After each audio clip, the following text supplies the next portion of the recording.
Hi, I'm Rebecca Robeson with Robeson Design Studio in San Diego, California, and we are doing Christmas decorating today. This is Daniel, my very good friend and actually my hairdresser. He's also a very good designer, and I asked him to help me decorate this year.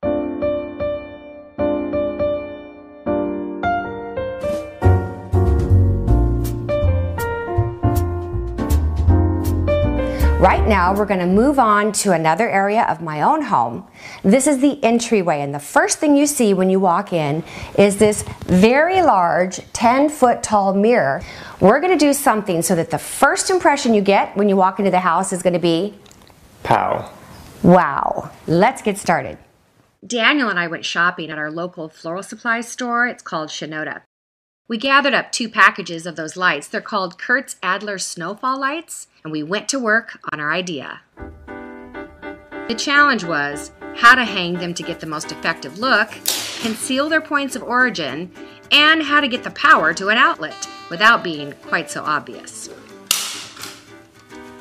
Daniel laid the lights out on the floor to kind of create a W pattern, and then he just transferred that right up onto the ceiling. We had these picks that were clusters of hanging beads.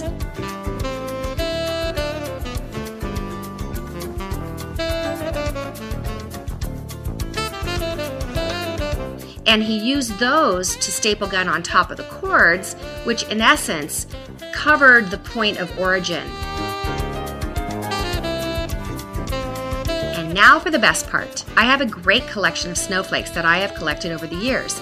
So we used those and we hung them on white thread, which was attached to T-pins. And T-pins, by the way, you can get at any sewing supply store. And we used those to put in the ceiling at all these random locations, spreading out the design to the left and the right and filling in where needed.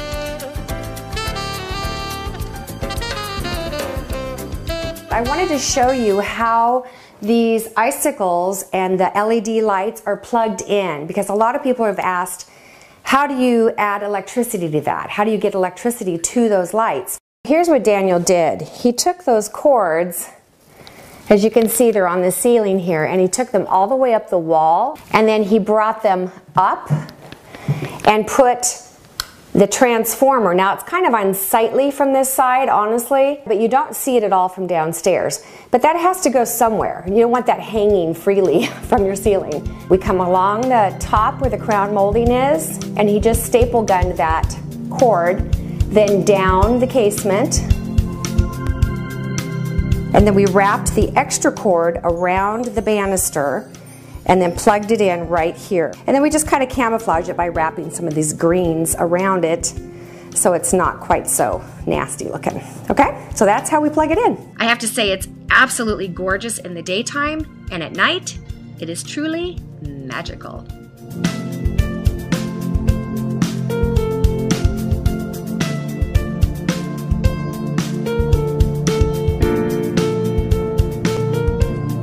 I hope you're able to take this idea and use it in some sort of way in your own home. It might not be in your entry, it might be over your tree, it might be over your fireplace, it might be over your kitchen sink. Who knows, it could be in your powder room. But regardless, they're great ideas and things that you can use and twist them and make it your very own.